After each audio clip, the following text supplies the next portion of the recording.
Should your next luxury car be a diesel? Well, I'm not so sure, but companies like Audi and BMW certainly are, and that's why we've got these two oil burners right here.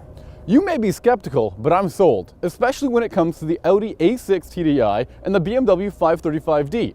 Both of these cars represent excellent value due to their fuel-efficient engines and fun-to-drive nature.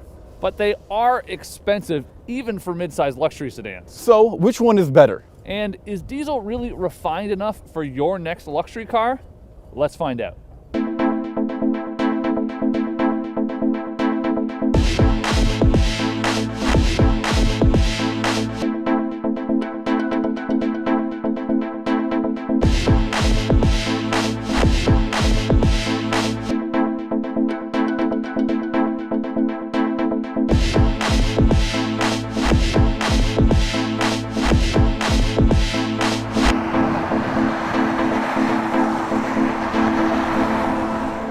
The 2014 BMW 535D is powered by a 6-cylinder, 3-liter turbocharged diesel engine which makes 255 horsepower and 413 pounds-feet of torque.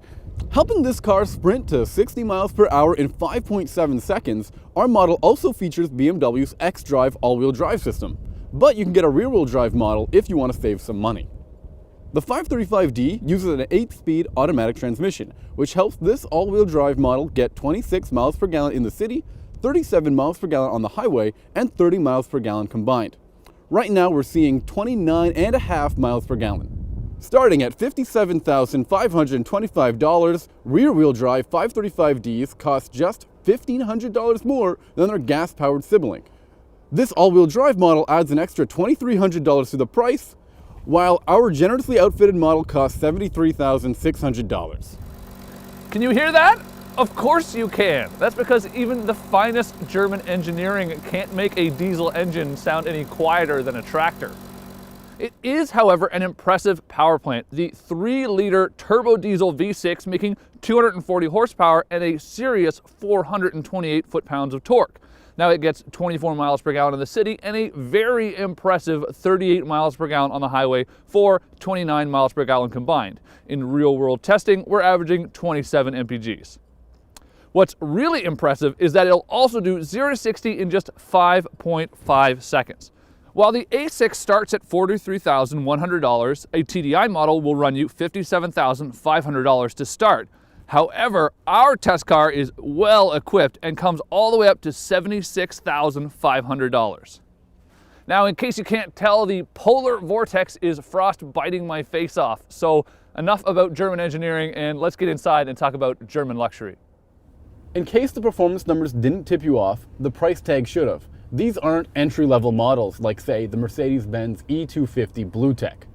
And here inside the BMW, it's the usual Beamer business. The standout is this gorgeous mocha brown Nappa leather, which is very comfortable and almost infinitely adjustable. Heck, even the headrests have these little flaps here to cradle your head. However, in comparison to the classy pinstripe details in the Audi A6, I sometimes get the vibe that this Western-themed interior would also look at home in a King Ranch F-150 or something. When it comes to cargo space, there's little to complain about. The 5 Series features a bigger trunk and extra rear headroom than the A6.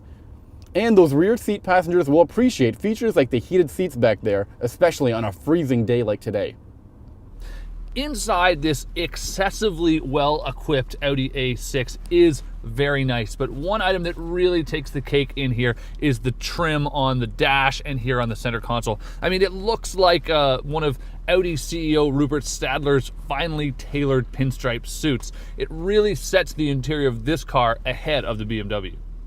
Apart from that, Audi's MMI system continues to improve, though it's not quite as good as BMW's iDrive. If there's anything I don't like in here, it's that the engine ignition button is way over here, kind of like an afterthought. If it's going to be a sporty car, you really kind of want it up on the dash, somewhere to give you a feeling that you're in control of this machine. Otherwise, in here you'll find features like a drive mode selector to help customize your driving experience, as well as the latest version of Audi's heads-up display, which actually sits a bit higher up in your view than in most other cars I find, and it's actually nice. It's just below your line of sight, so you don't have to look far away at all. There's also a night vision system in here, which is really very useless, and you've got this little control pad here on the center console. Now, there are radio presets, and that's nice, but you can also use it to actually write out letters and spell navigation instructions, which really just seems more like a gimmick to me. And I can't help but mention the Bang & Olufsen sound system. Remember that $76,500 asking price? Well, $5,900 of that is just that audio system. Now for those keeping score at home, you'll notice that the BMW has 15 more horsepower than the Audi A6, but 15 less pounds-feet of torque. Talk about a stalemate. But it doesn't really make that big of a difference in the real world.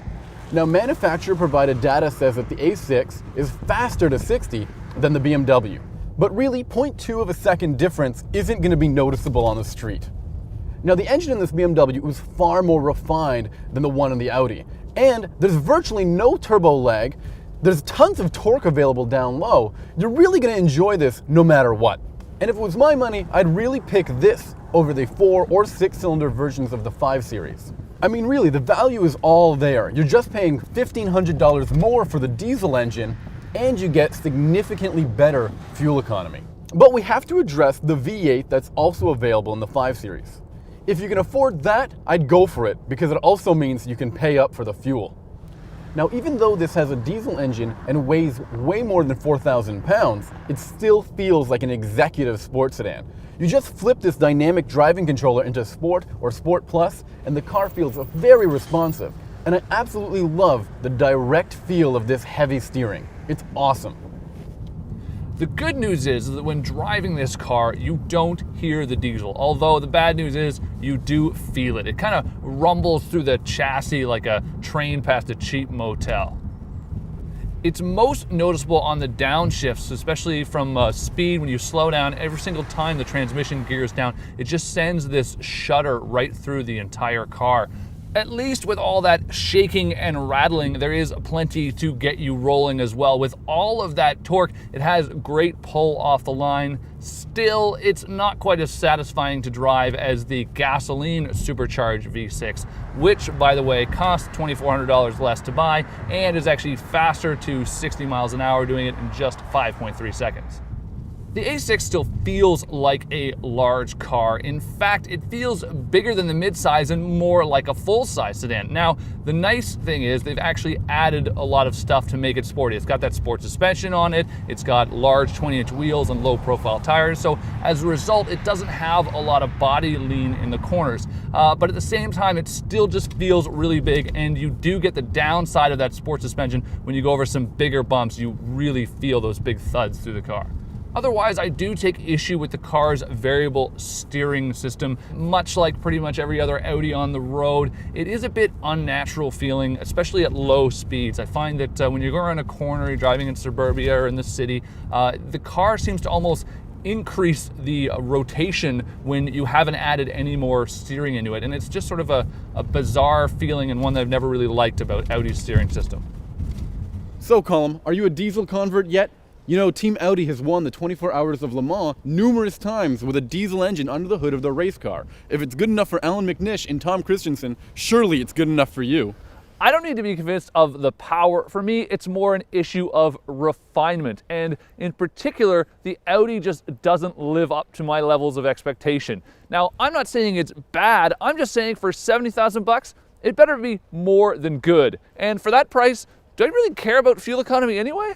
I think we both agree that the BMW is the winner here. Yeah, but for my money, I would take the turbocharged gasoline inline-6. Forget your gasoline engines. If you're looking for fuel efficiency and power in your luxury sedan, you can't go wrong with the 535D.